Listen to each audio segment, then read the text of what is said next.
Welcome to Truly Rotten Potatoes, the interview series where I, Declan, hijack the podcast RSS feed to hold interviews with people I want to talk to, mostly about making films in Canberra. And today I'm sitting here with Craig Alexander.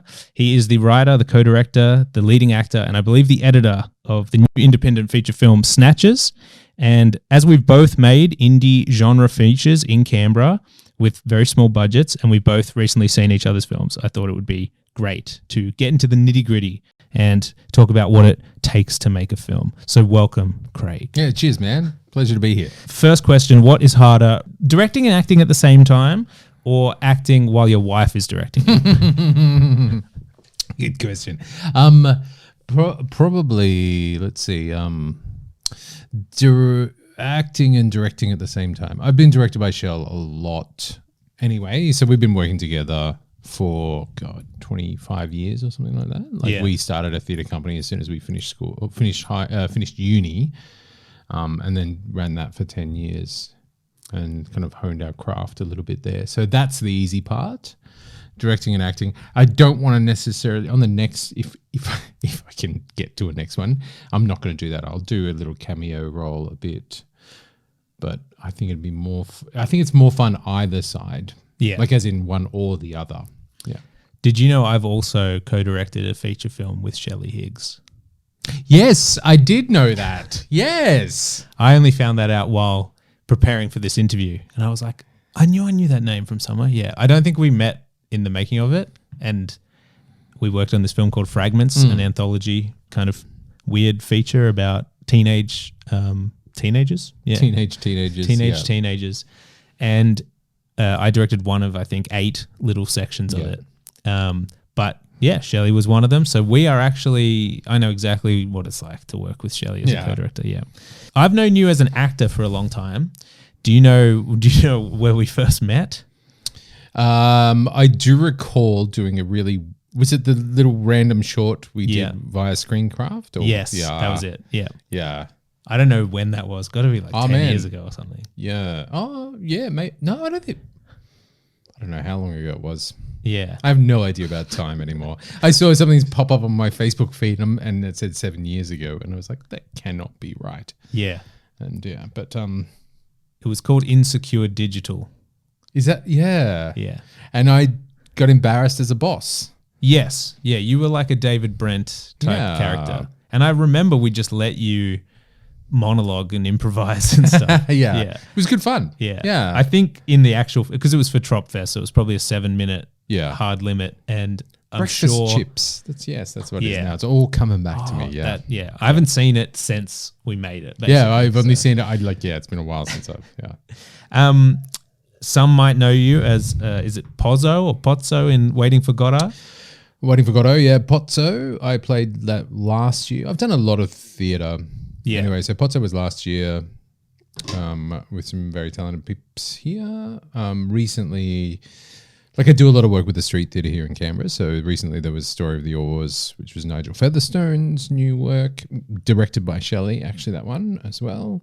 And just before that, Dylan Vandenberg's new work called The Chosen Vessel. So they're the most recent ones, yeah. And Waiting for Godot was with James Scott.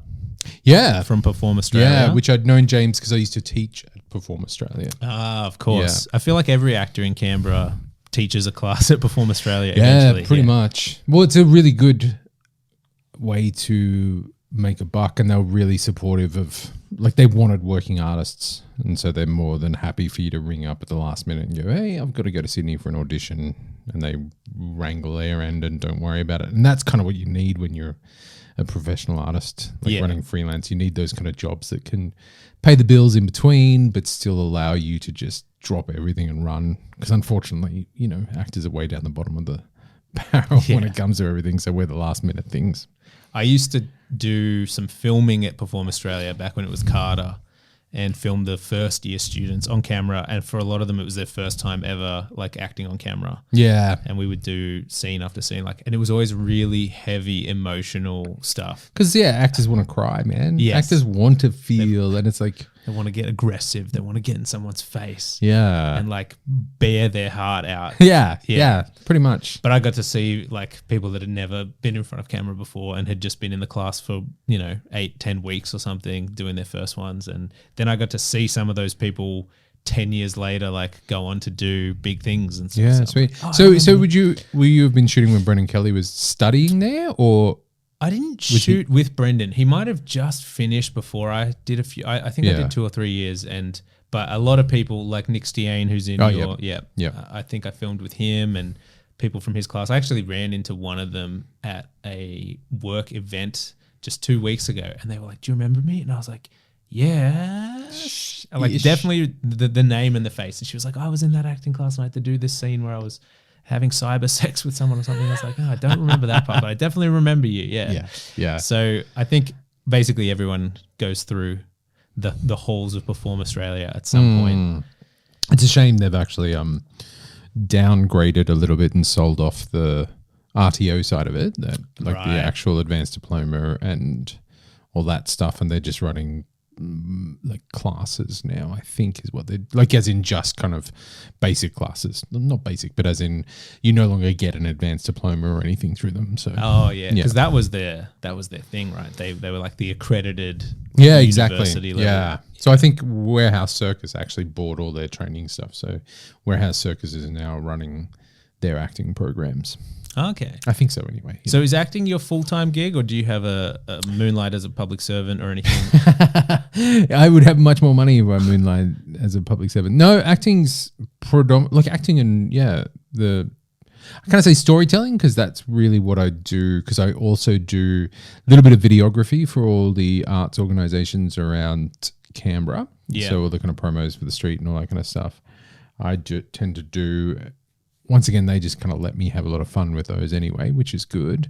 And I don't charge ridiculous because I know what the arts are like. So that's probably the only other thing. And then, I'm lucky enough that I just eke out a living. Usually I get a commercial or two a year, and that's where it kind of bumps the income up so I can chillax a little bit more about everything else. What's the biggest kind of acting gig you've ever got, or the one that you were like, whoa, I get to go to Japan and be on an Amazon series or something like that? I did. Is that the nice segue? Or that's me doing the lawyer thing where you only ask a question you already know the answer to. Yeah, that was pretty cool. Actually, it was. It was. That was for the Silent Service. So being flown overseas to do a project. That's when you know you've made it. Yeah. I don't get those gigs in Australia, but supposedly Japan loved me, but they didn't get me back for season 2. So, but and that was really fun. You were playing in like an American soldier, is that right? Oh, like a submarine captain. I haven't actually seen it, so but I don't tend to watch a lot of my stuff anyway, so I'm not really surprised. Have you seen Snatchers yet? Too many times. Were you bitten by the acting bug young? How long have you been pursuing it? I remember when I was about 15 or 16, I must have made the decision to be an actor.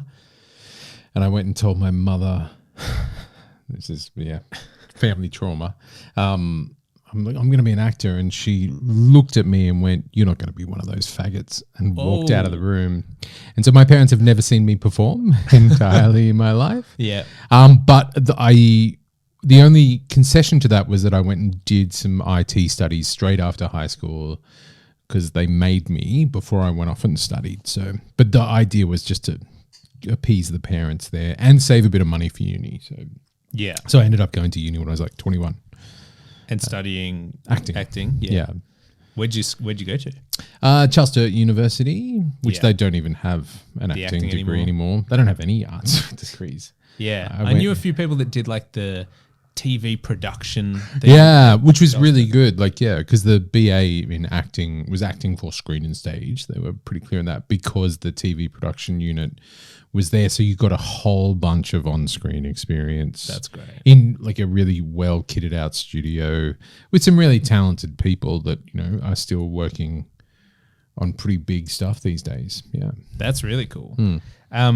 So when did you become or go from acting to also wanting to like make films, direct films, starting to make little shorts and that kind of thing? Yeah, so straight after uni, so I did a BA. I did an honours year as well. So I did 4 years, and honours was directing and anyway. So I was kind of leading into directing, but more for stage. But film was something that I always wanted to do, but had like I grew up really poor, small country town kind of. So it was a bit beyond where I kind of pictured myself. Like I couldn't quite see myself doing that, I think. So I kind of went down the theatre route, which makes it sound like theatre's easier, but theatre's actually a lot harder.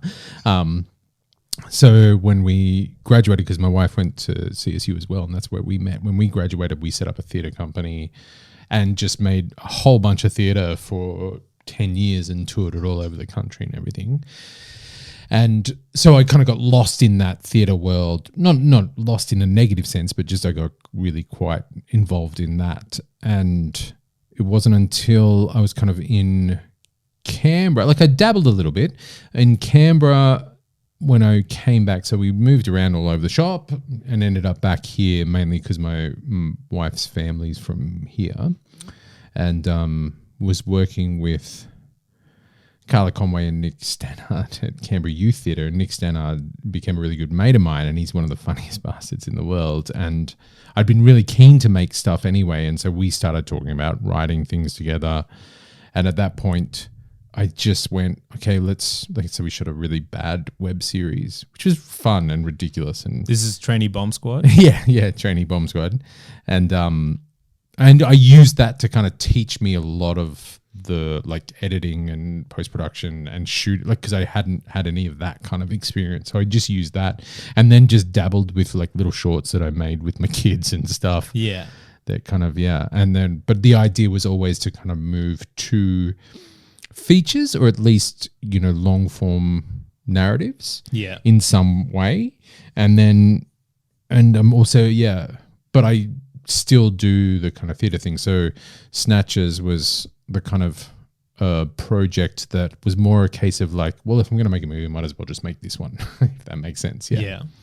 So Nick was your kind of partner in crime for a lot of the short film stuff. Yeah. And that has, I've seen the photographer, I've seen AKA Harvey Norman and the Trainee Bomb Squad series. Oh, so, you see, I forget they're actually online still. Yeah. And so I got the idea that I'm like, this guy loves his buddy comedy kind of wacky duos, absurd, which I'm also a huge fan of. Yep.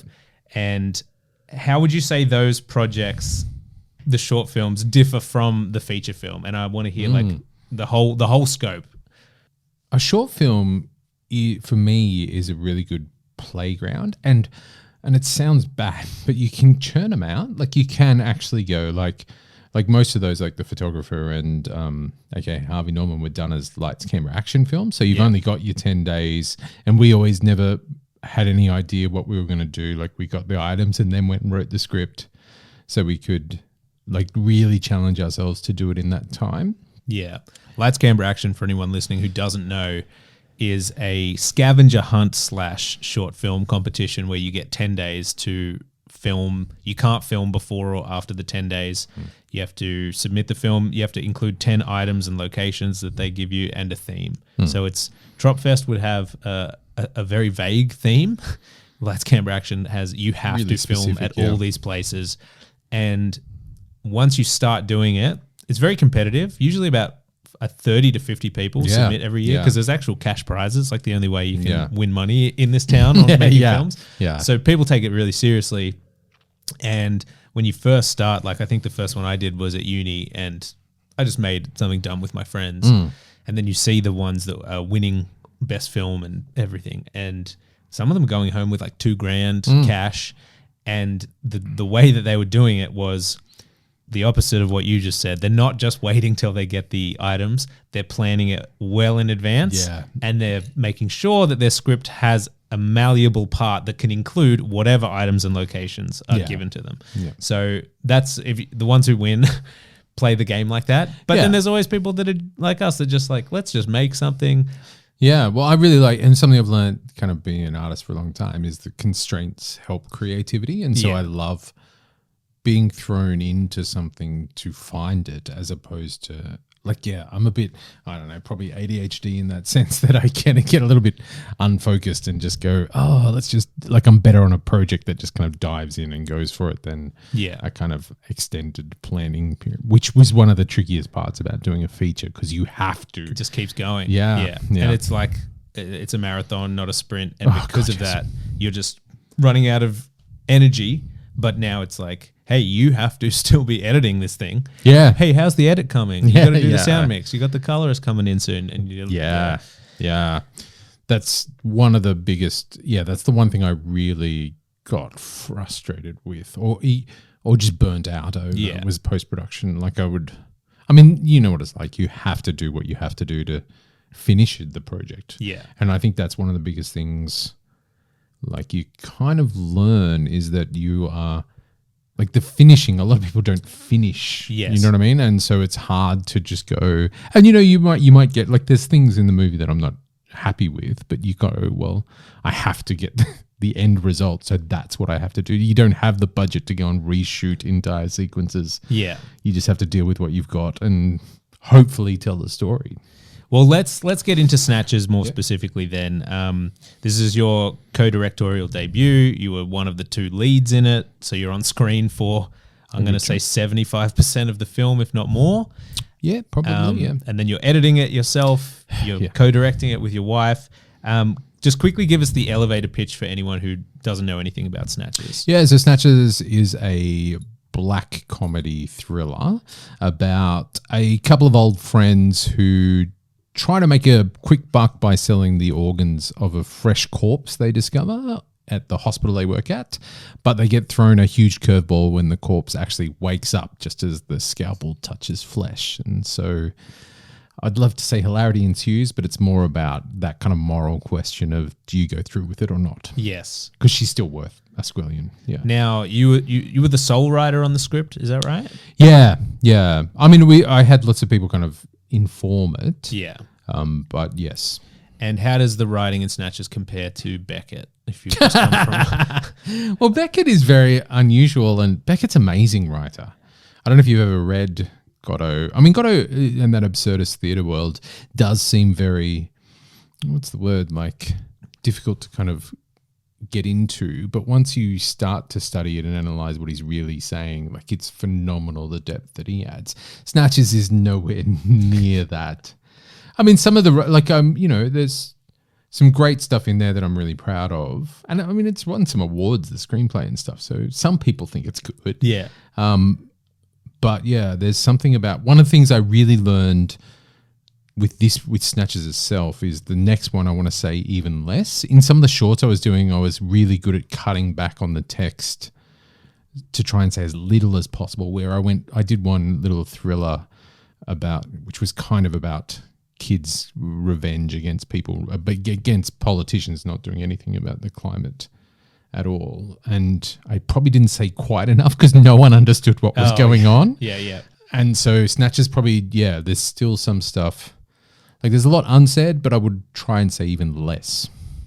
So in terms of inspirations, what are your comps for Snatchers? Because I got a bit of a Tarantino feel, a bit of a Shane Black, and then obviously you're wearing a Tarantino shirt.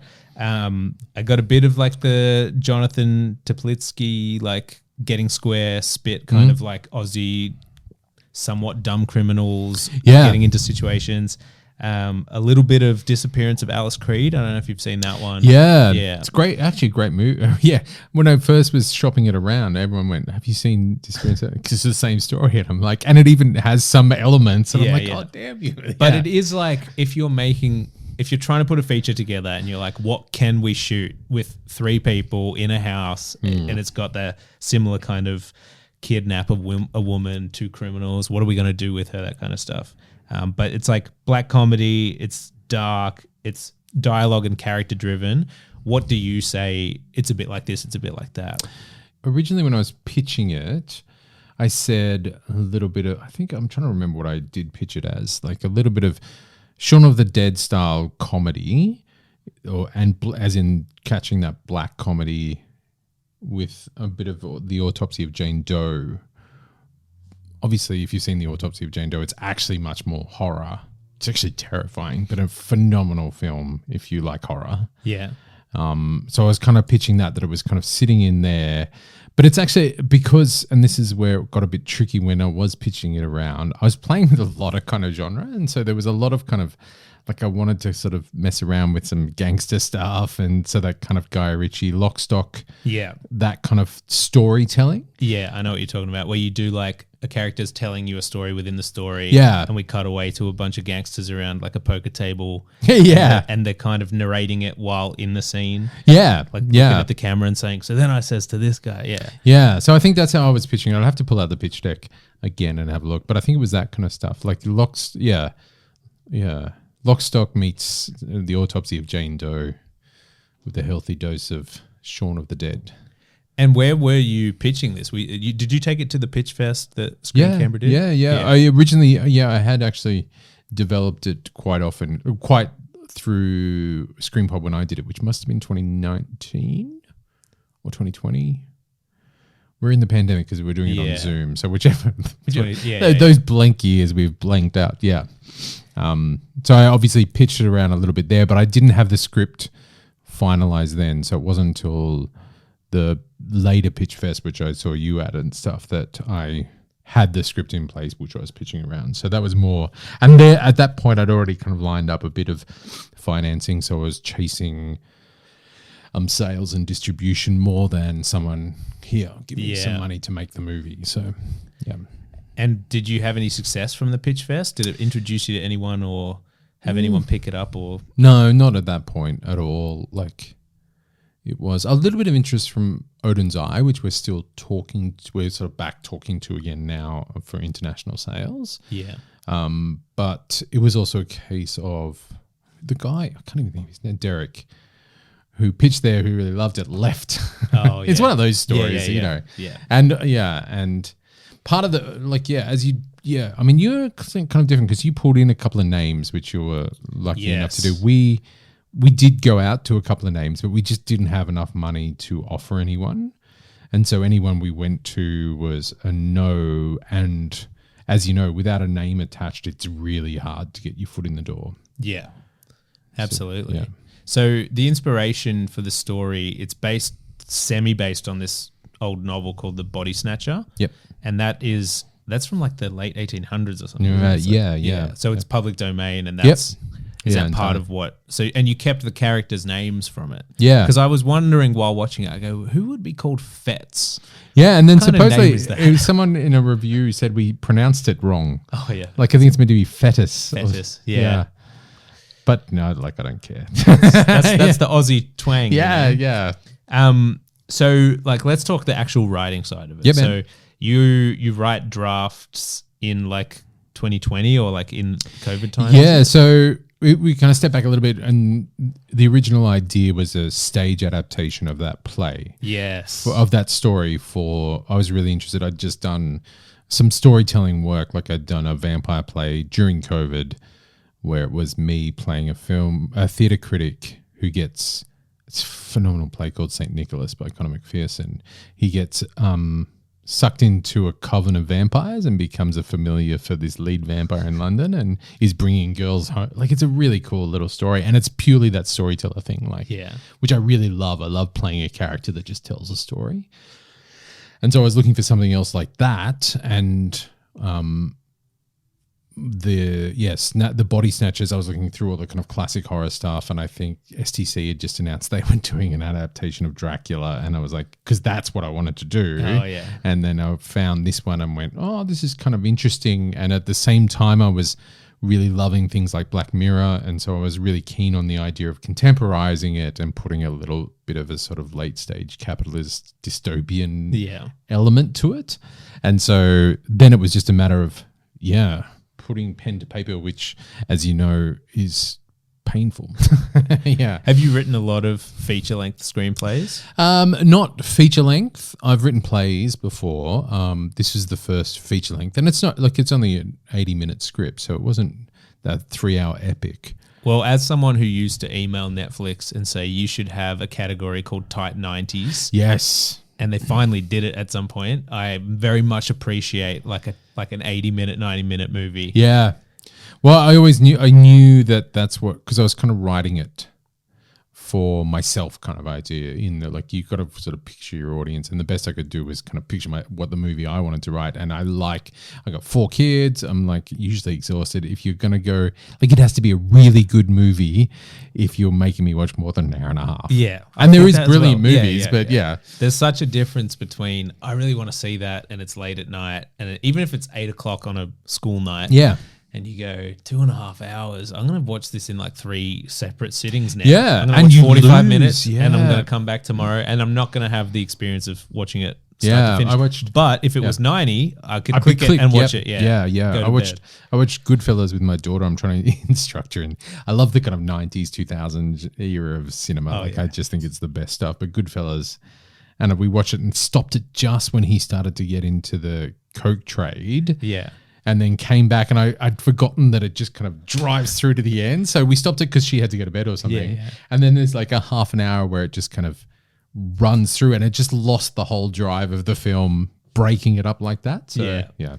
When we did, me and my mates, I remember the runtime was like 86 minutes. Yep. And I was like, I'm like, oh my God, is that too short? Like, are we going to get in trouble? Is someone going to go, you need to make 4 minutes of credits, like add some random voiceover narration, or like stretch this out? But of course, it doesn't matter at all. There's no difference between 85 and 90. I think if you're under like 70, it still counts as a feature, but it doesn't fill up as much space as it should in terms of like cinema distributors and that kind of thing. Yeah, well, because I see it as that sort of thing of like, if you're thinking of a cinematic release, and that's not necessarily what I was thinking in the first place, but if you think of cinematic release, if it's around 90, you're like, that's cool. If it is that kind of 70, you're like, man, do I really want to pay cinema prices for a 70-minute movie? Yeah. And I don't know if people would do that these days. Like, yeah. I think there are some, because I was freaking out about this at the time. Yeah. No, I know exactly. I looked some up, and there was like full Hollywood studio movies, particularly those spoof parody movies, like the bad ones, like Epic Movie and stuff. And these are like 75-minute run times, and then they're just putting long credits on them and stuff. And I'm like, all right, if they're doing it and they're going into cinemas around the world, then we're fine. Because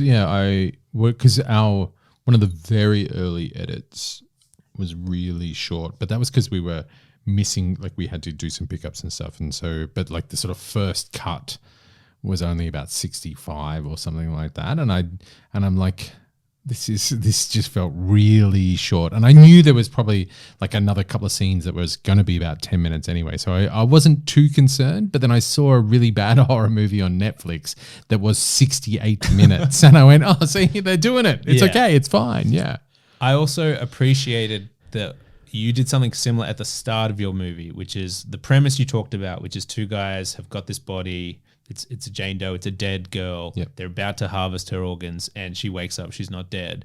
That's the premise of the movie. That happens in the first like 3 minutes of the movie. Yeah. Like the opening shot is her toe tag. Yeah. Yeah. Yeah. And I had the same thing when we were doing the zombie movie, where I'm like, people are clicking this because they know it's a zombie movie. They're coming to watch it because they know it's a zombie movie. So we don't need to do any of like, here's how the apocalypse started. Yeah. Let's just start with a character grabbing stuff and like running. And then afterwards, I'm like, there is something about giving some moments to the pre-story, or at least like getting to know the character before anything happens. Yeah. And I think you have that thing where it's good. It just starts off straight away. This is the premise of the movie, and this is the opening scene of the movie, basically. Yeah. It's not like, here's Mac and Fett's 2-day. I mean, it does go back, but you know, where it's just like, here's a montage of one of them brushing their teeth and stuff. Like, you can start any movie with he rolls out of bed. What's his house like? You know. Yeah. But I really appreciated just like the premise of the movie is how the movie starts. Yeah, well, because also like I knew that like the waking up of Jane Doe wasn't the big like midpoint reversal. Yeah, like, not that's a huge not twist. the actual story, and that's the main thing. Is like if people are watching this, they've seen a trailer, they've read a log line, and the log line says this part. So you're like, why don't we get straight to that part, and then everything can happen after that. If you added 10 minutes of a first act where you introduce the characters before this happens, I think in this day and age, it's like, yeah, there was a lot I already know that's happening. I'm waiting for it to wake up because I read the log line. Yeah, a lot of feedback. Actually, I think I was talking to the distributor the other night at a screening because he was there, and he was talking about you've got, 5-10 minutes to grab them. Like you have to do that these days because no one has an attention span. Yeah. And like, to be honest, like in one of the early drafts, a lot of that sort of, because it tends to do that kind of thing. And then the flashback to get you there in Snatchers, which is technically Act 1, like is the part I'm least happy about. Do you know what I mean? Like, because I really I actually really love great actors in a room with great dialogue, just, going at it. Dealing with the problem of the movie. Exactly. And so everything else just feels like we're just getting, and even when we were shooting, because when we were shooting at Narrabundah for all the hospital staff, we had so many issues there just trying to keep up that I had to keep saying to the team, like, you just got to remember that the hospital is just about getting us into that warehouse space. So don't, because Luke Patterson, our DP, likes to get really specific about things. And I'm like, no, dude, we just need to get this and get out of here. Yeah. Well, Luke is a great DP and it looked amazing. I think that was one of the things that was the strongest about it. Was definitely. The lighting, the mooding, it was really well done it didn't look super cheap. Yeah. It didn't look like what I'm assuming was a very low budget because I know it's a local film. Yeah. Luke and the team did a phenomenal job. I think he's incredibly talented and I think he wanted to sort of make it a good calling card for him, which is great because you need, especially when you work in that low budget, you need people that want to do a better job than that you're paying them for, if that makes sense. Yeah. And I don't know if you found this, but I found a lot of people in the industry, when we started, when we were pulling teams together, it is really about the money. It's like, what are you paying me? Are you paying me, what are you expecting from me for the money? It's like, whereas Luke came on board, yes, we paid him his fee and all that kind of stuff, but he was also about trying to make it the best film he could possibly make. Yeah. I think Canberra does have that because we don't have the same level of industry. We don't have the same expectations where people are just going from job to job. Yeah. And so they're like, I don't really care as long as you pay me what my rate is from the last job. There is a bit more of a community feeling. I mean, because we had some cash, we actually, a lot of people, and because Shell and I were really coming from theatre background, I'd only done some shorts, and I've been on plenty of sets as an actor, obviously, but there wasn't necessarily that community spirit. There wasn't necessarily we'll do it for nothing. Yeah. From anyone. Until we got a week or two into the shoot and people realized that it was good and we were really quite, because it was an incredibly fun set, and so people kind of came around then and helped. I mean, and we still had plenty, but several people come and volunteer their time and stuff, but a lot of the crew were just give us the money, mate. Yeah, okay. Yeah. So when you were structuring the story, what was the tone you were thinking? Because there is a real mix in this. There's the kind of thrillery horror, real drama of what's going on. Yeah. Then there's some gallows humor. There's should this be scary? Should this be funny? There's surreal moments. Yep. And then there's I would call them silly, but they're tonal breaks. Yep. There's a musical sequence. Yep. There's those flashbacks we talked about where the kind of characters are telling stories and looking at the camera and saying, and then I said to this guy. And then, of course, the almost infomercial background story to the main female character where she was a scientist and and so how were you thinking about those tones and trying to make them work together while writing it? Yeah, well, part of the kind of, I don't know how well it works together, but some of it, the idea was that I was really playing around with stories and how we tell stories to each other. And so all those kind of flashbacky moments that you're talking about are specific characters' interpretations of the story they're telling. So, right, yeah. And not necessarily true. And so to kind of really push that they're actually all lies, I wanted to elevate them and heighten them. So that's why they're actually quite absurd. And there's hopefully I've given you the right screener, but the aspect ratio shifts and the colors are actually more vibrant, and the whole feel of those moments are meant to be really different because they are just bullshit stories these actors are telling. And I wanted the audience to really know that. I'm not quite sure if everyone quite gets that, especially with the dance number. Like the dance number is just Fett's interpretation of what happened when he wasn't in the room, sort of thing. Yeah. But it was that idea that it all kind of comes back to the stories, and it's that longer kind of storyline of Fett's I'm trying to spoil it, love for Mac that he's been hiding as well. So there's all these kind of stories that are told to kind of protect themselves. And so Jane tells different stories to both men about how she ended up there. And we just go, you know what, forget it, I'll just have a lot of fun with those. And specifically with the Jane Doe, it was about taking those female tropes that these guys expect her to play and her playing them for her own means. And fucking around with them a little bit there. I'm allowed to swear. Yeah, for sure. Yeah. I mean, we're talking about a movie where a woman puts on a pumpkin head and gives some pumpkin head to someone. I found all those, like, I like a big swing, a big tonal swing. Yeah. And I can see people being like, where'd this come from? What? Yeah. They're dancing now, you know? Yeah. But I think when you watch something like that, you just go, well, why did they put that in there? Yeah. You know, there's a reason. They didn't just go, should we end this with a dance sequence? Yeah. You know, it's like, it's all planned and it's there for a reason. So you could go like, think about what the filmmaker was thinking and what they're trying to do with it. And then you can be like, it still didn't work for me, or that was cool. I never knew what was going to happen next because of things like that. Yeah. And that was, part of it.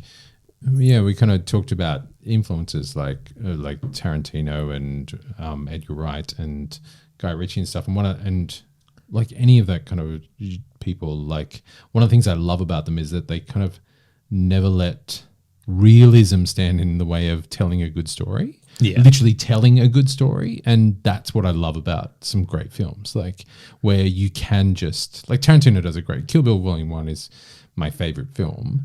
And I just love that he goes, okay, now we'll tell this in cartoon, anime. Yeah. Like, or the Kung Fu training is so Kung Fu. Like it's so stylized and has a lot of fun. And I think the one thing I'm not sure I quite grabbed is establishing that tonal shift, because it kind of hits a couple of times where people are like, whoa, and thinking that's actually real. Like we never quite captured that these stories are made up, and people, I don't know. I'm not sure how I would have approached it differently, but like I think there was a space for us to really make it a bit more obvious that these were bullshit stories. Yeah, right. Yeah. That is interesting. Yeah, I think that's the hardest part of directing anything, is knowing what the audience will be thinking and feeling at any point. And you can say, I wanted them to be thinking this, and realize that it was this. And if they don't get it, it's just like, what did I need a reaction shot? Should the music have been different? Yeah. Should we have put some blurs around the edges so it felt like a dream? You know? Yeah, exactly. Yeah. And we toyed with a couple of things, like with the colorist and with the aspect ratio shift, which actually didn't happen until a couple of screenings we'd seen. I'm like, I was kind of thinking, maybe if we did that might help a little bit more obvious. But then I don't know how many people kind of notice those sort of details. I think it was a bit too... it's one of those things, like it's a subjective medium. Some people get it and some people just don't. When you were pitching it or first developing it, did you have like a target audience demographic in mind, or were you like, I'm just writing for me and what I like? Yeah, well, just, for me and what I like. But that was the kind of audience I was thinking about. It was sort of like that, I'm Gen X, that kind of Gen X crowd that, and specifically are looking for a 90-minute fun thriller on a Friday night when they're tired. Like that's exactly what I was looking at. And then obviously when the EP and the distributors come on board, they try to hone that a little bit more into the sort of film festival crowd and all that kind of stuff to make it a bit clearer, because there is so many kind of, I guess, cinematic references that I'm throwing in there, that a knowledge of cinema and how it's kind of told helps. But it was definitely, it was kind of for me and Nick Stanner that, if we enjoyed it, then I knew, and he loved it. So I was kind of like, oh, sweet. We've kind of, Yeah. when I was putting my movie together and rewatching it recently for the 10-year anniversary, and I noticed this in yours as well, is that they're both very claustrophobic movies because by design they are a few people talking in a room. Yeah. After seeing the cut and feeling how claustrophobic it felt, we actually did a pickup shoot like 2 months after the main shoot where we did one extra day, and we were like, let's introduce these characters in an action scene and get a whole bunch of extras and go shoot at like a local shopping area just so we get outside the building, because in the first cuts they're inside the building, and we also added quite a few establishing shots that are just like time lapse of a mountain or a sun goes down or whatever, just because otherwise it really was like they don't leave this building and it feels small. Yeah. I felt like yours had a bit of that as well, and I was wondering if you ever thought of doing like an exterior shot where you go like, look, we're going to do one VFX shot where I get some shot of the city or a Tokyo skyline stock footage. Yeah, no, we definitely VFX it, and Luke and I had talked a lot about that because we both thought exactly the same thing. Like, it does feel like it needed some traveling shots or something to kind of build that. Then there's a couple of scenes that we just didn't get to shoot because we ran out of time, which were a little bit more of that, like the kind of capturing a little bit of the warehouse space and that kind of just like the dystopian world there. And we wanted a little bit more of the like that external hospital that we would have probably done some VFX-y stuff to build it out a little bit more. But it was a conscious decision afterwards to go, actually, no, don't worry about it. Do you know what I mean? Like, it was a case of, yes, we could go and shoot some stuff, or we could we could pull in some stock footage and try and make it work as well. But I felt like it didn't necessarily add enough to kind of, if that makes sense. Yeah, like, yeah. Not definitely. that it didn't need it, like it would have been great to have it, but I just felt like it didn't quite add enough for the effort, if that makes sense. Yeah. So you've got two male leads, Mac and Fetz. Yep. When did you decide which one you were going to play? Pretty early on. Like, I kind of knew, I was writing it originally for me and a friend, and we'd just done a production of Summer of the 17th Doll, and they're very, if you know Summer of the 17th Doll, Ray Lawler, Mac and Fetz are very much the two male characters there, which is a pretty standard kind of male character friendship, you know, the larger kind of stoic guy and the funny little clown guy kind of thing fits into so many kind of stories. And so I kind of knew that was the way to do. And I as much as like, I really love Fetz. Like, I think he's a great character and a lot of fun, and Justin Hosking does an amazing job. I always had a little bit in my back going, man, maybe I should have played him because he's the cool one. That's what I was wondering. I'm like, he gets the kind of funner moments. Oh God, yeah. And you're a little more stick in the mud serious. Yeah. And I'm like, I could imagine you get halfway through being like, he gets to do everything fun, and I'm just standing here being like, come on, man. Yeah.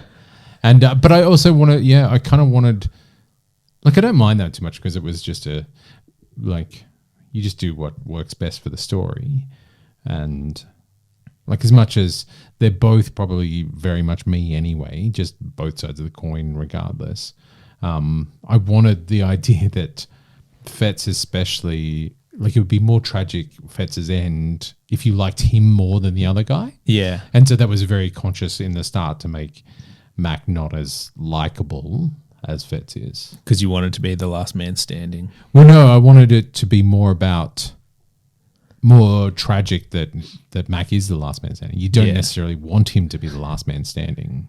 Yeah. And then he ends up being, and there was something we were playing around with, which we didn't quite nail, but that idea of Mac being the good guy who is actually the bad guy. And so that was what I was actually aiming for, was that idea that he kind of, like, when it kind of gets to the end and he realizes that he is the bad guy, that it's clear from the start that he was.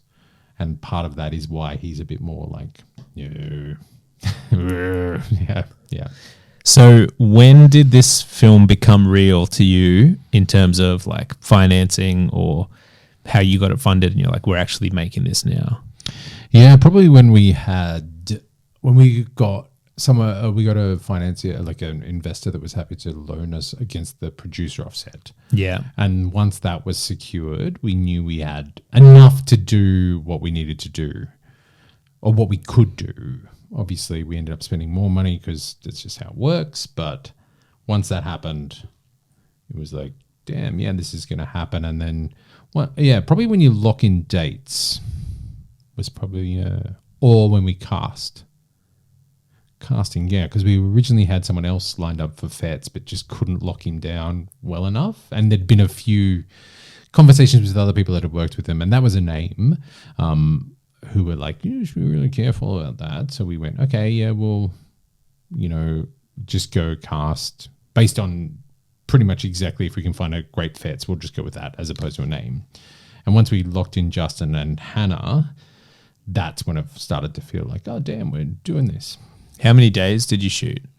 I think it ended up about 25 for principal, and then like a day and a half of just random pickups that we needed to do. How much later were the pickups? Probably, let's see, we shot in May, and I think the pickups were in October. Yeah. So you had a bit of a cut, and you knew what holes you were filling? Exactly what we were. And we could, and then... Yeah, and we only had a tiny little bit of money to do those pickups, so we were really strict on what we had time and money to do. Yeah. Yeah. And was this the first time you'd worked with Luke as DP? I'd been on sets with him as an actor before, and I'd seen his work, so I knew he's talented, pretty much. And then when I was kind of umming and ahhing about who to pull in as a DP, specifically Canberra based, it was him and a couple other guys, and I went, actually, I think Luke might be the right one, and had a chat to him, and then he told me he'd moved to Sydney, and I went, oh, yeah, man. Which he's back now, but it was just kind of, there's something like, I think a lot of things, because I've been around for a while, that makes me sound like I'm really old, but I'm not. Gen X man. Like a lot of things, if it's like flow means a lot to me. Like if it's easy, if you're bashing your head against something, it probably means it's not the right way to go. And so if it flows easily, I find that's when things, like I try to follow that flow a lot more. Yeah. Well, I guess being an actor is good because you get to see who's good to work with, who just stays focused, who loses their shit. Yeah. Who's too slow, which is always a problem with the DP.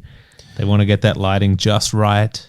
Yeah, and there's a little bit of I mean, that's always the case. I think lighting and camera are always holding everything up from every set I've ever been on.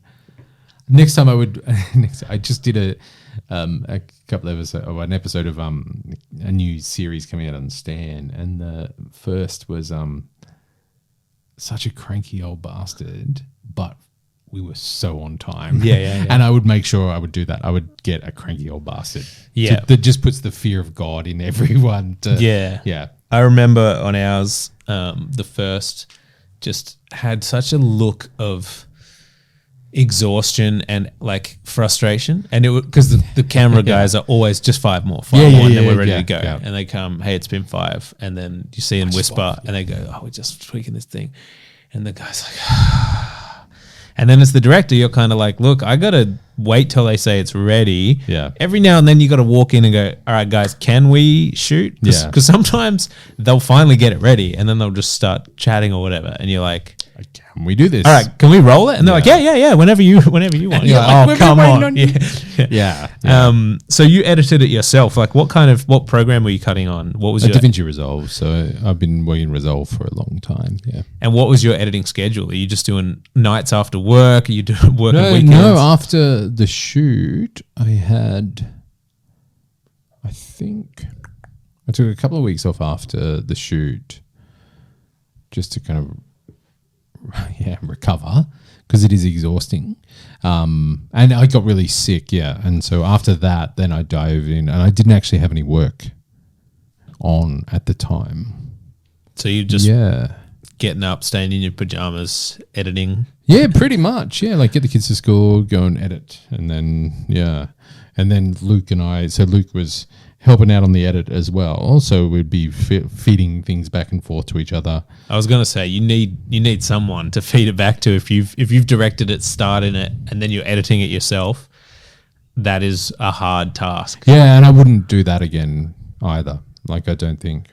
You just don't want to look at your own face for long. And everyone had recommended, like everyone had said that, but it just came down to, money. Like I had to, it was either, even like Luke kind of volunteered, but it's like, I can't expect you to do it for free either. And he's like, I can't do it for free because it's going to take all my time. And so it was a case of me just going, okay, I'll do it.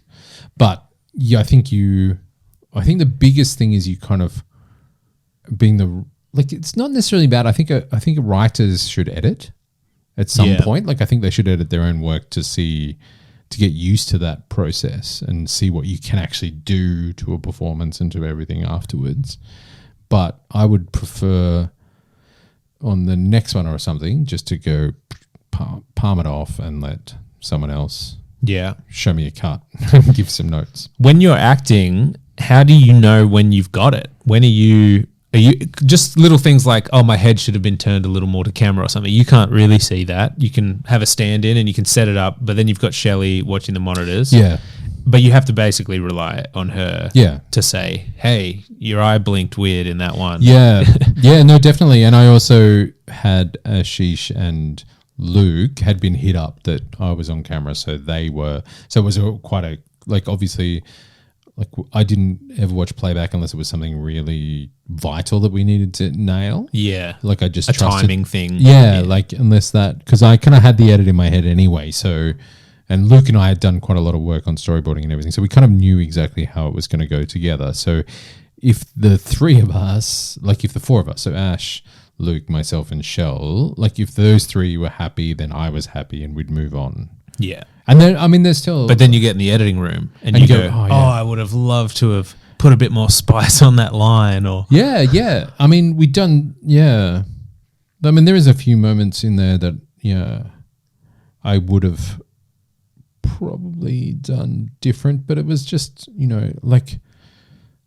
You can kind of make anything work in an edit. Do you know what I mean? Like, you can just kind of... And, like... I've been an actor for a long time, so I kind of knew what I was doing. Like if I was a newbie actor, I would I don't know how you would do it. Like but I'd done enough to kind of, and I trusted Shelley and Luke enough that whatever landed. So even in the editing suite, there's a few moments where I'm like, oh, maybe that's not right, but at least it tells the story, and you separate yourself enough to not really care. What about the exploration side of acting? That's so a director might watch it and go 30% faster or play it like this. How are you making those decisions where in the moment you're playing the scene and then you might go, maybe I should be angrier in this one. Maybe I should be calmer in the, Are you making those and saying, all right, we're going to do one again and I'm going to play it like this? Or is Shelley saying, hey, I want to see it like a little bit of both. Yeah. And we also made sure we had rehearsals. Like a good chunk of rehearsals with the three leads. Yeah. Like we didn't rehearse enough with everyone else. Like that was something we learned that we'd make sure we did a bit more of next time as well. But the three leads were there we spent a good week just rehearsing with them. So we kind of knew where those key kind of beats that we had to hit. And then it was on the day playing around with whatever kind of felt. And as an actor, I think it's really important to just, I don't like too much prep, especially for screen stuff. Like you just want to go in and see what happens. Yeah. And then, worry.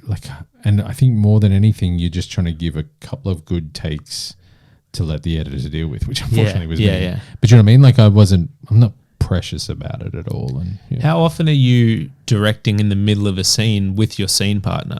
They say a line and you go, actually yell it at me, I want to that's how I want to respond to this bit, and you're doing it, like, are you in the middle of takes correcting them at all? No, because I think you have to just kind of drop in and out, like you're either acting or you're not. I mean, I've seen I've been on sets where sometimes, other actors will kind of direct you because they're not on camera. Yeah. And I kind of get it, but it's also like, want. It's that flow thing. Like you just got to drop in a flow and hope that it lands.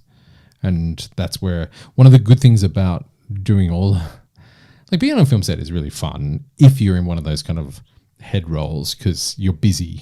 Yeah. If you actually have something to do the whole time. Yeah. Because people keep coming up and saying, do you want it like this or like this? Hey, I'm gonna, yeah. Yeah. But as an actor, you tend to just sit there for a long time waiting. Until they say we're ready. Yeah. And then you've got to kind of hit it. And, Yeah.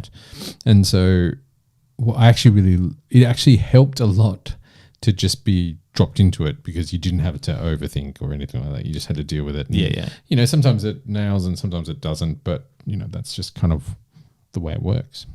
Have you seen the clip of the making of Tropic Thunder where there's two cameras rolling, one's on Ben Stiller and one's on Robert Downey Jr.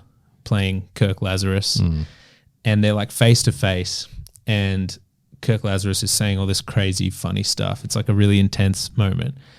And Ben Stiller's directing and acting in the scene. And so he's like keeping a straight face and then still directing every now and then. Like it's like this really weird scene where they're playing the scene, but he keeps going, all right, a little bit faster. Okay, say that bit again. Oh, say this. And he's like while they're like face to face in this thing. Yeah. That's what I'm picturing with you. Well, no, I didn't do that at all. I think, like you're too much of an actor that when you're in the scene, you have to be in the scene. Yeah, is what I felt, especially because I'd lined up Luke and Shell and stuff to kind of manage that side of things. But even when I've like worked with others, like I mean, if you cast well, you don't have to do too much. Like you can just kind of like if you know where it's going. And you've done the work and you've done some rehearsals so the actor knows where it's going, then you shouldn't have to give them too much direction. Like most of the screen stuff I've done as an actor, like I rarely get direction.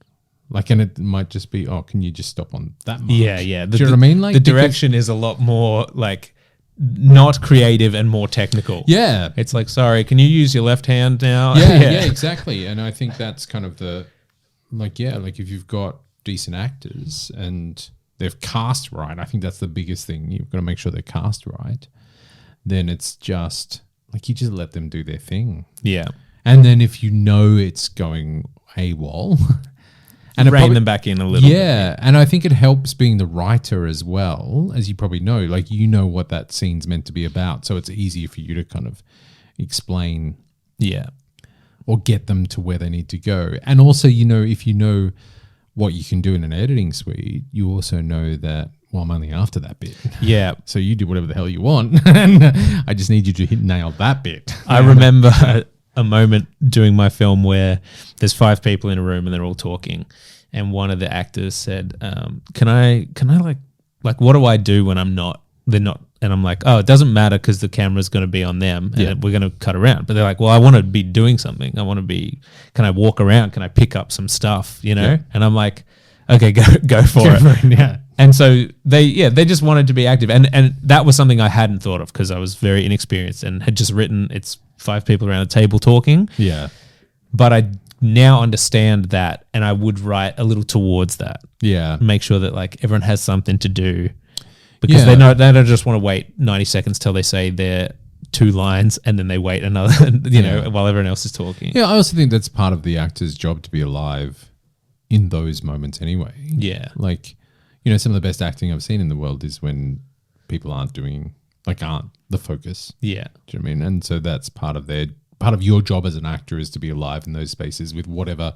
And I guess that's what they're trying to do is like, give me something to do. It's like, well, no, you as the actor are meant to bring something in that space. So, do you have any amazingly funny stories from the set of Snatchers? I wish I did have amazingly funny stories, but what about things that went wrong? Like, I'm sure if you would have had a day where everything went wrong. Yeah, everything went wrong. The first day was brutal. First day was a bit brutal. Everyone's excited and keen to start, and it takes 2 hours to get the first shot up. Yeah, especially because the first shot was the shot in the poker room with mustache and makeup had forgotten the mustache. Oh no! And so that's his character's name. Yeah, and so, and I don't even know if they had one, like they hadn't just forgotten it. I think they'd just forgotten all about it. Oh, yeah. Even though there had been, pre-production, we'd talked about it multiple times and they had to kind of wrangle one somehow, but that held us up a lot. Yeah. On that first day, which is so you want to kind of get some things in the bag and just kind of you want everyone to go, shot one's done, and everyone's like, this is fun. Yeah. And that's a scene that has a bunch of extras, a smoky room, a lot of stuff in the set. Like, So that was, but we'd already, but the good thing there was our production designer, Imogen Keane, had done an amazing job. So everyone was excited when they walked in and saw the set because they were like, oh, this looks freaking insane. And then Luke frames up and you're like, oh, this looks freaking insane. And so that kind of enthused. So we were okay with that. But makeup was the one thing that really held us up a lot, actually. But I think there was a point where we had to extend the shoot a couple of days because we just weren't going to do it. And that was the stressful time because it was about, like, obviously you line people up for their certain period. And it was a case of, who we're going to lose and who can do. Obviously, we paid everyone to do the extra time, but it was a case of like, we need another 2 days. Yeah. And people are like, oh, I'm going back home. I'm doing Yeah. So we lost a few people there. So those last 2 days. So all that stuff upstairs with Jane and Mac and Jane Fairs was shot in those last 2 days. And it was the crux of the whole piece because that's really what sets up, Act 3 entirely. And so that was the terrifying part. I remember because Sebastian Jan and Danae Gracie were kind of production coordinators. They're producers. They were given producer credits as well, but they were kind of production coordinators for us. They pulled me aside when we're in the middle of the night shoot in the kind of downstairs at DFO there, or Camera Outlet Centre, whatever it's called these days, and said, everyone's worried we're just not going to get a shot. And what are we going to do? And so I went, just leave with me. I will deal with it in the morning because it's like 4:00 and you're having this conversation with me. Yeah. That was a bit of a shit. But do you say get the shot or get the scene? Like was it the shot you were about to do or was it something tomorrow? It was about they were starting to get concerned that we weren't actually going to get the film. Oh, right. Because you're the last days and you're like, we got too many scenes to do. Yeah. And we'd a few days had just gone way over just because that's just what happens. Yeah. Because the lead actor just wanted too many takes, Yeah. But so those 2 days upstairs were very much at two and done. You got 2 takes. That's it. Yeah. There's not something goes technically wrong, bad luck. Yeah. Or it's you saying, we're going to reshoot that stuff from last week because I feel more handsome today. Yeah, you can never worry about that stuff. Yeah. So the fun, but it was incredibly fun. We were laughing all the time and having a ball, and it's a really good crew. We all got along really well, and it was just good fun. I remember the time there's that one shot where Justin opens the bin and whacks himself in the face, where we all pissed ourselves laughing that night because it was we just finished the big shot where the big crane shot where it goes down onto the corpse, and everyone it took a while to get that, even though I can't quite a lot of it, but it's just what was happens. she wearing real eye contacts or was that VFX? No, she had contacts. Oh, there's a little bit of VFX just to tighten them up and make sure there's no sort of blinks or anything, but we finished that and we were like, oh man, we're not even going to get this other shot that we really need to get. But Johnny Waterhouse had already had gotten the grips to go and set up for this next shot. And because it was, oh shit, we ran out and did it. And it was hilarious that we were all just pissing ourselves laughing. So there's the fun things, those kind of moments where things like that happen. Or the scene where we carry the body across, the very kind of slapsticky scene where we drop the body bag and stuff, is a replacement for an entire sequence, which I was talking about before, that was going to be the big establisher of this sort of, post this dystopian warehouse district and all this kind of stuff. So that was fun because we just went, let's just do this. Let these guys just be idiots and So you had to extend the shoot a couple days. 2 extra days. And is that just you going into your pocket to pay for those days? Is that part of the stress as well? Yeah. Was it a contingency where you're like, if it comes down to it, this is something we will do? Or was it they just tell you, hey, we're not going to finish today can you find the money to get us going again? Well, because Shell and I were producing as well, we knew where we were at. Yeah. And it was like, it was more a case of the school was pretty specific about the scheduling because we had to shoot in school holidays. And so that was very limited. So when we'd scheduled it to kind of like in the schedule, it had worked somewhat, but we didn't quite get what we needed to get before we had to jump out and go to the school, if that makes sense. Yeah. And so we were behind, which meant that we had to, we were just behind on those two scenes those two sequences upstairs, which were quite, as you know, quite extensive. Like that's the full chamber thriller stuff there that needed to be nailed. Yeah. And so it was a case of we either shoot them or we don't have a movie. Because there was no way we were going to get the warehouse we were shooting in again. There was no way we could get everything back together to make that work again. So it was just a matter of, we'll just have to find some money. And we had the same thing, but with one of the lead actors. And it's like, you either make it right now and you squeeze it in, otherwise you lose them. And then you're not out any money, but you have to try and rebuild it. Yeah. You know? Yeah. And then you go, maybe we could do it in 6 months, or maybe we give ourselves another year to try. But then you're never going to finish it. And then you know it's never going to happen. Yeah, exactly. Because if you don't, I reckon that's the biggest thing. If you don't get what you need to get, like a few pickups make sense, but if you don't get principal story stuff that gets us from here to there, then it's never going to get made. Yeah. Like it's never. And especially because we're working in budgets that it's not like, spend another couple $100,000 and bring everyone back for a reshoot. Yes. That you've paid the production designer to recreate everything, you know? Like you just cannot afford to do that. Yeah. It brings up a good question, which is what is success and whether you define success before you start. Because I think a lot of people would think when you make a movie, success is making tons of money and winning awards and everyone loves you and then you get to make the next one. But if you're anything like me, success is, can we get to the end of this shoot and have something, just anything that is watchable? This story. Yeah, exactly. And I think it starts off grandiose and you go, this is going to be great. We got everything. But as you're shooting it and it's a reality of taking creativity and imagination and putting it into real life and people are standing here and you go, we're running out of time here. I got this location tomorrow. It's raining, so we can't shoot that outdoor stuff. So maybe we can do it indoors with it. And you're just trying to get it and by the end of it, and I assume you're maybe in that end of the marathon exhaustion point where just finishing it is the success. Yeah. It's like I trained for the marathon and now I'm 3/4 through and my legs are killing me and I may have twisted my ankle back there. Yeah. Is that how you feel now? Because you're in the cycle, the part of the cycle that's like the film's wrapped, it's edited, the post is done. You've screened it in some places. Yep. You're about to have some cinema releases. You've had a little few festival screenings. How do you feel about that? What is success to you? Where is the film sitting at the moment for you? That's a really good question because I struggle a lot as an artist anyway. Like I really struggle, and like with any of my work, whether it kind of it lands. Like if I feel okay with it, like if I don't, and there's shows where I've done where it's like if I'm not completely in flow in a stage show, for example, I feel like I've failed. Like entirely, like that was shit. People will be like, it's great, it was still great, and they'd be like, the best performance ever. It doesn't matter. It doesn't matter because I just didn't feel like I hit it.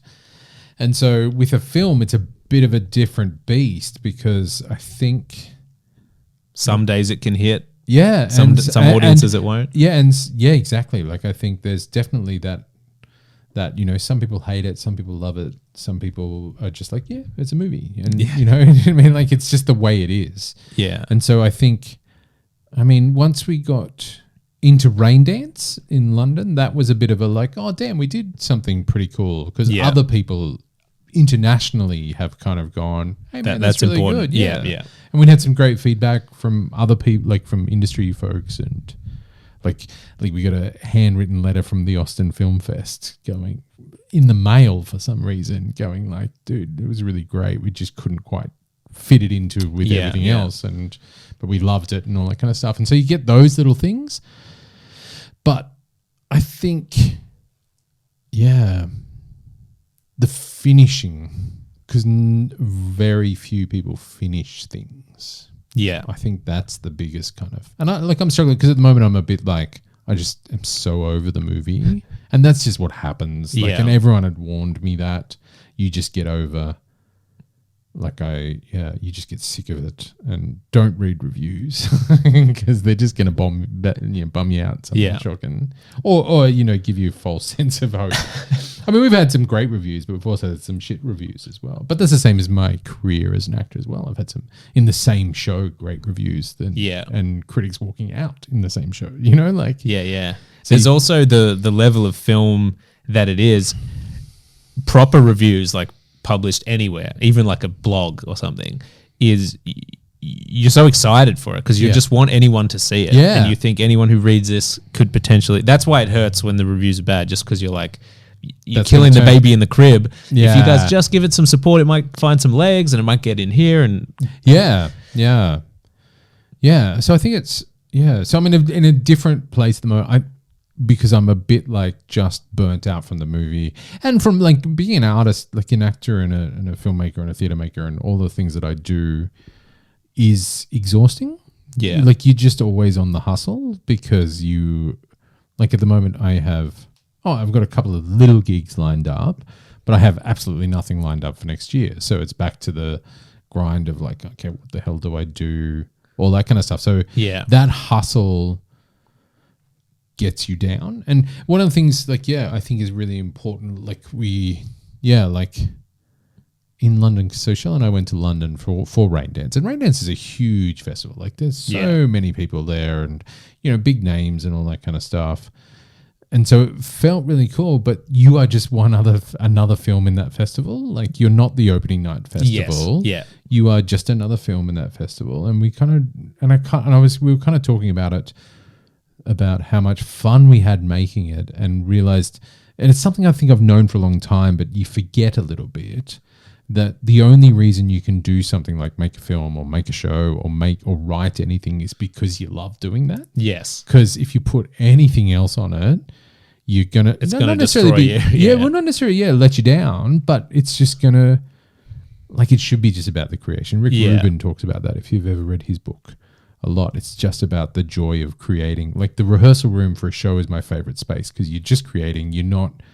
There's no pressure yet. You don't have to nail it for the show. You're just finding it. Yeah.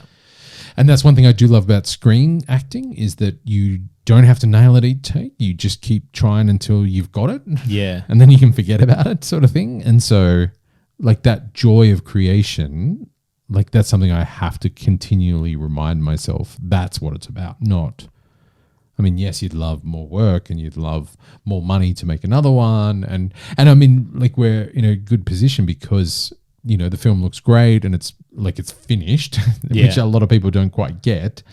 Film's great, good reviews, some people love it. So that's enough for people to go, oh, sweet, show us your next one. Yeah. Whether they like it or not, they're like, oh, we can't wait to see the next one. We want to see what you're doing next. Keep us in the loop.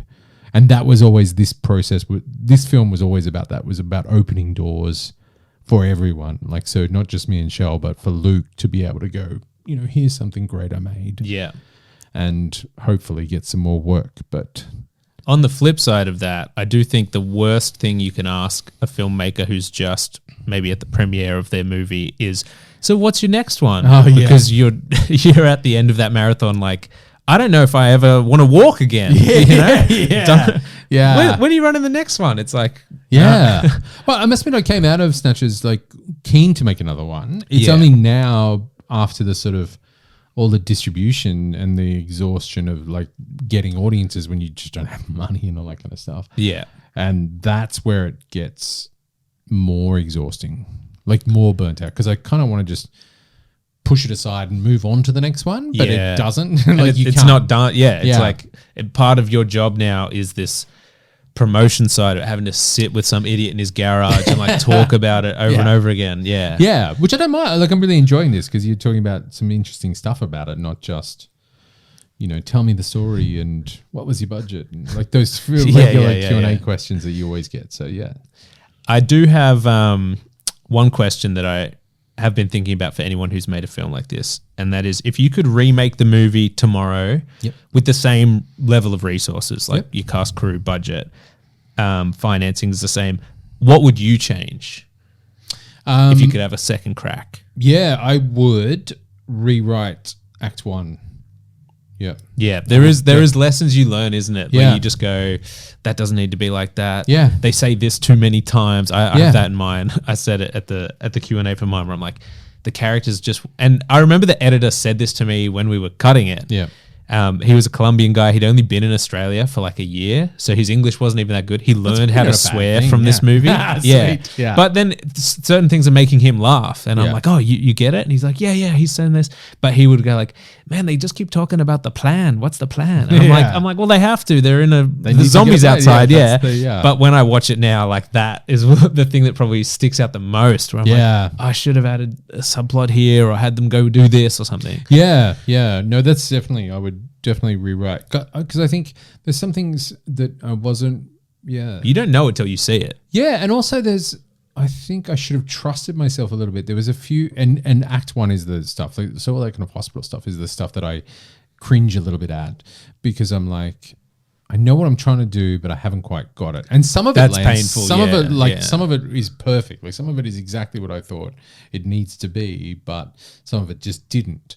And I knew that in the script, and look, I felt that in the script and didn't deal with it then. Yeah. Because I think the snowball just kind of happens and you're like, oh, well, I just have to shoot and deal with it. Whereas, whereas I wouldn't allow that again. If I have even that inkling that scene is not right, I would and try to fix it on the page before I have to get anywhere.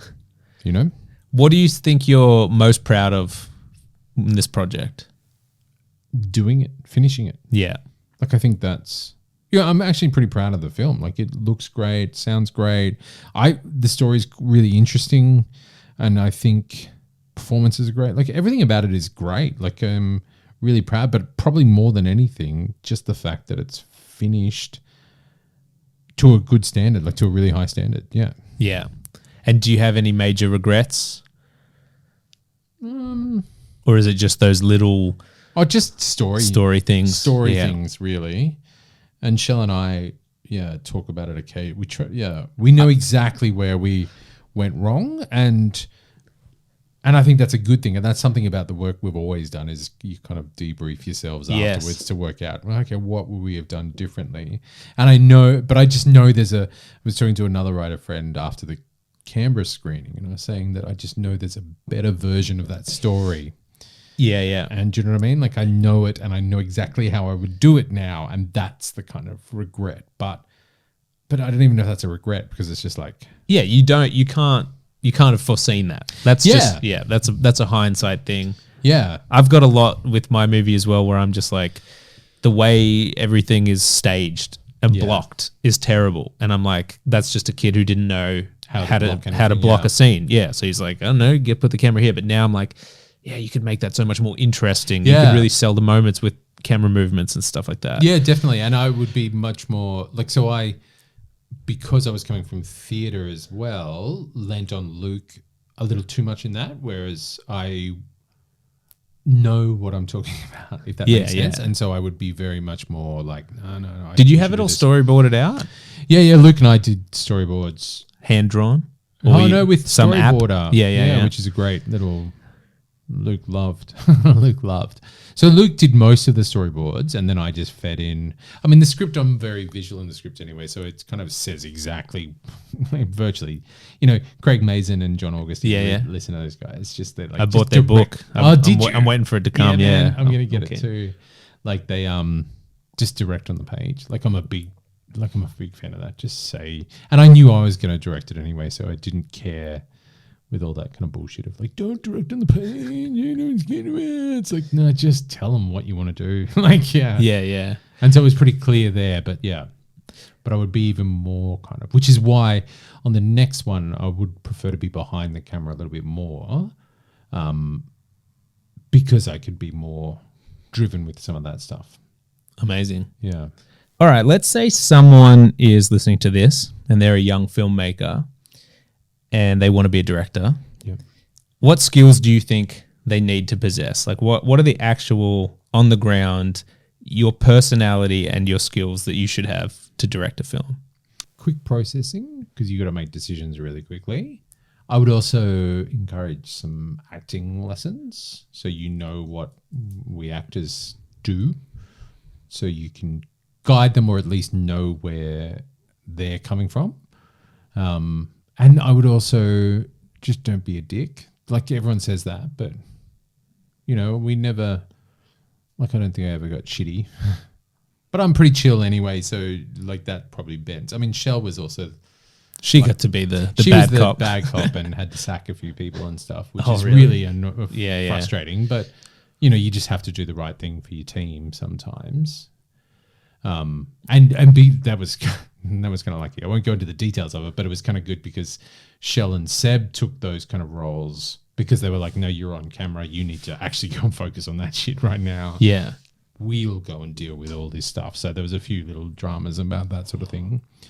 But yeah, definitely acting skills, definitely just being able to make a decision, which I think comes back to being really clear with your vision. Like you need to know what you're wanting. Because I've been on some sets as an actor and just watching some people where they don't really know what they want. Yeah. And I think that's like, you just got to go with a strong vision.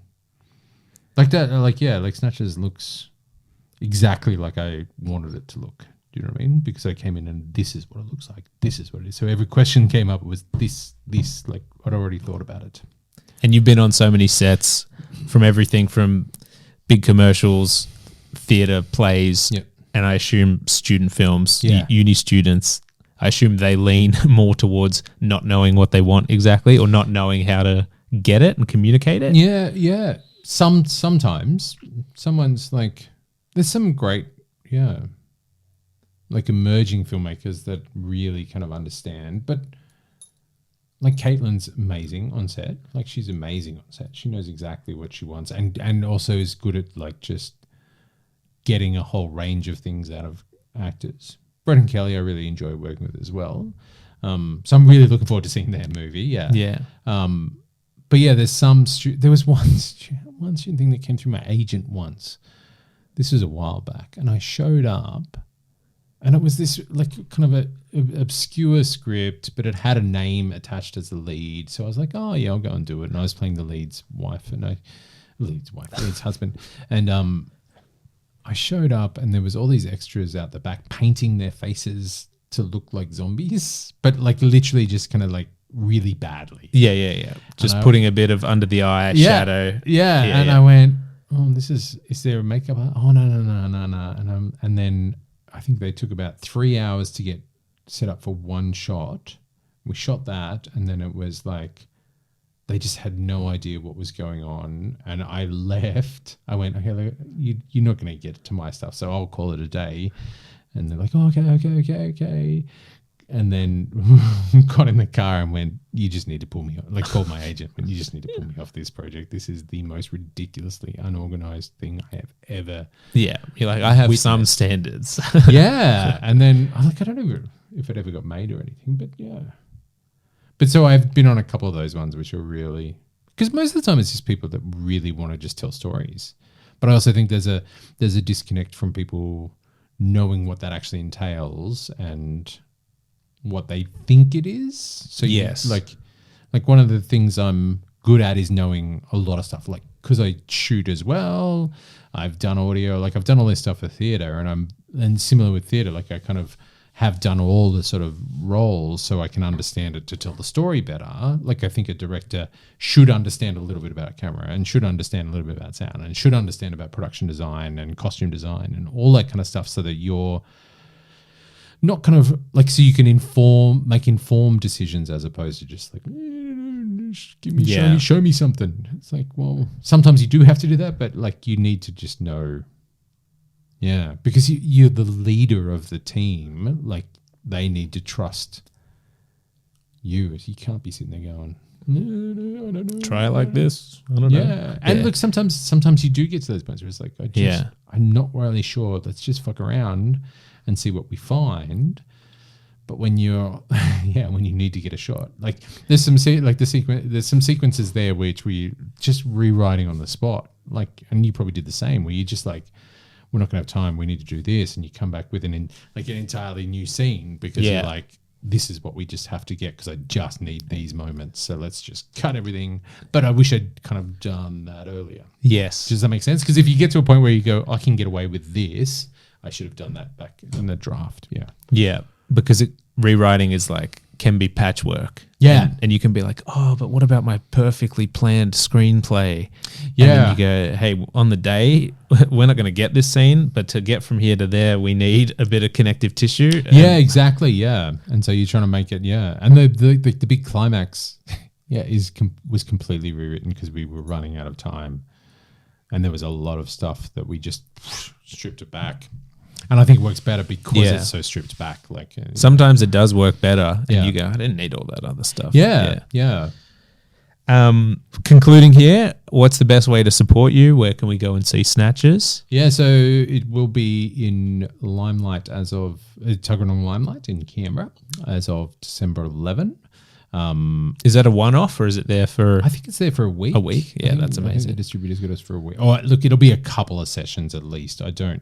I'm not expecting too much because we're such a baby at the time, like such a baby in the kind of film world. But they're being ridiculously awesome. And there'll be another couple of screenings around the country. The distributor's still lining those up, but then onto digital in the new year. You've been in they don't really tell you much. You just kind of get these little feed-ins from there. So that would be, So if you're in Canberra, obviously go and see it at the cinema because that helps a lot.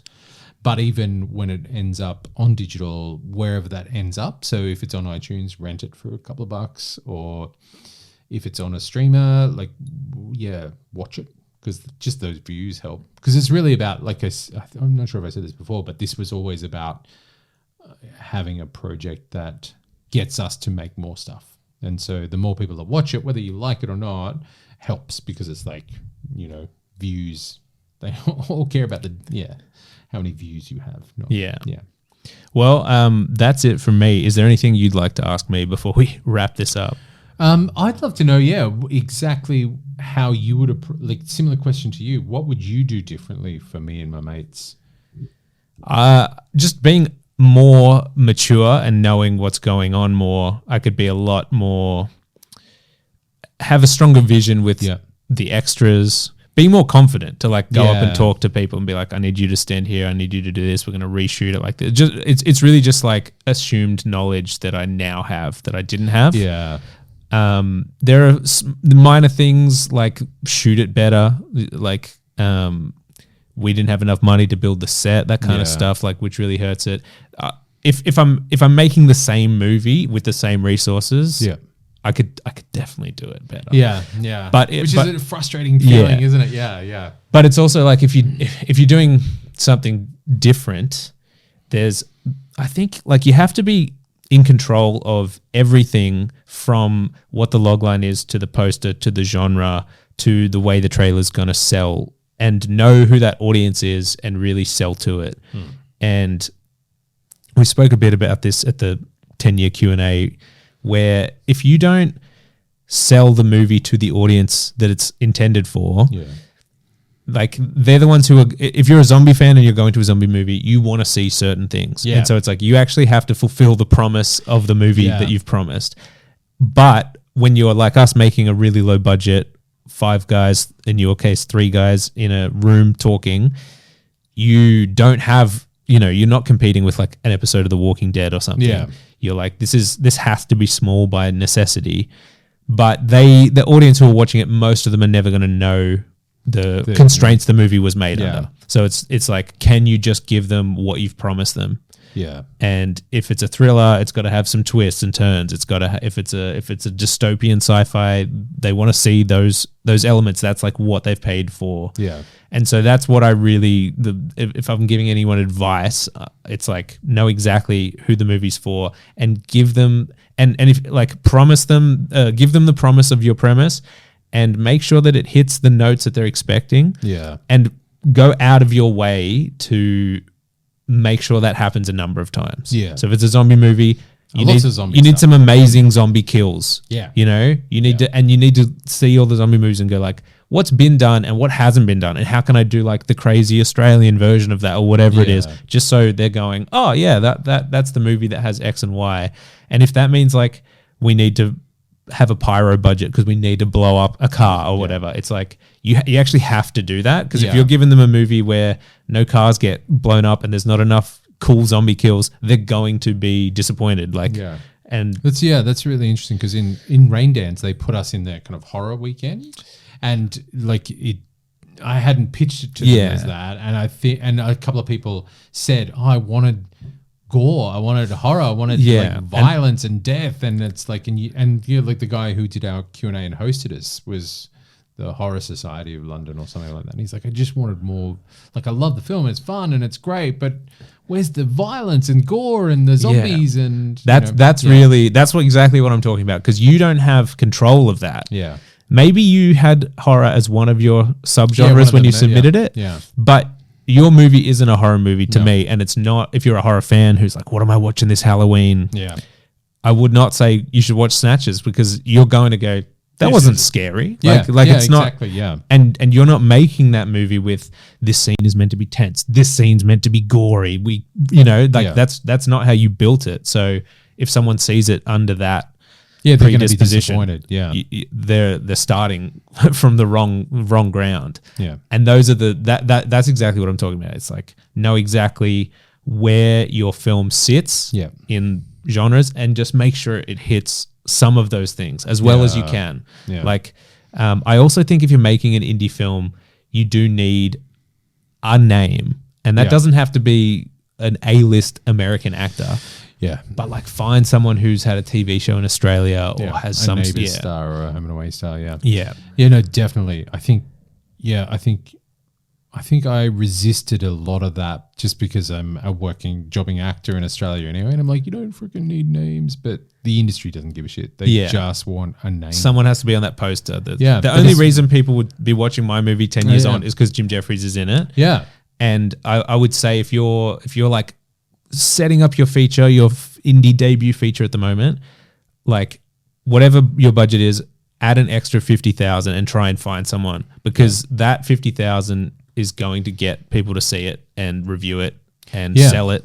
And if you don't have it and you just do it with unknown people, it's such an uphill struggle. It actually caps the potential to a very kind of a low amount. Oh God, And then there's like the one breakout every 10 years where someone makes like Paranormal Activity, where the genre and the form of the film is actually what makes it a hit, and it doesn't matter who's in it. But that is so rare, and literally 10,000 other people are making something at your budget level. So I mean, they say that like horror can get away with it, but you have to be a good horror maker if you're not going to pull a cast in there. And everyone tries to do it because you can do it cheap and you can just throw some blood on it and stuff. But it doesn't. Do you know how good you have to be to stand out in that world? Because you look at like Bring It Back and like those guys that are making some incredibly good horror, deep, rich stories that are like really quite character driven and just bringing the gore and the scares beautifully. Like, you can't compete. I think it's tough. Black Phone or something. It's like a $5 million budget. It stars Ethan Hawke. It's based on a Stephen King son's story and stuff. Like, even that, IP also helps. I would also, this is something else about like kind of advice for those first time filmmakers. I would think about distribution as well, and it goes to what you were saying about the audience and stuff, because having kind of been through it, and I think we kind of chatted about this as well, like the distribution side of things, the traditional distribution side of things is stacked against filmmakers. And that's just the way it has been forever. And I think there's ways around that if your story doesn't necessarily have to, secure the producer offset, for example, if there's a way you can kind of wrangle it, I think there's other ways to kind of get your story out there. That's happening a lot anyway, but good advice for anyone who's about to get international distribution is watch out for those minimum guarantees, because you might think that they're saying we're spending 50 grand taking your film to international sales conferences and stuff. and that's just money that you have to recoup before you see anything. Yeah. So it sounds good. Oh, they're going to spend $50,000 marketing this. Yeah. You have to make $50,000 before you even see $1 from it. Yeah. And they will work hard to make sure you never see anything. Yeah. Whereas if Yeah. you hold the rights yourself, Yeah. you can do your own marketing and you can sell it directly to the people nowadays. Yeah. Well, especially when you look at a lot of distributors are just putting it through an aggregator out anyway, like which you can do yourself. So why give them the money for it? But I think that's another discussion. Yeah. On the pitfalls of distribution. Yes. Thank you so much, Craig. No, thank you, man. Great Everyone chat. go see Snatchers.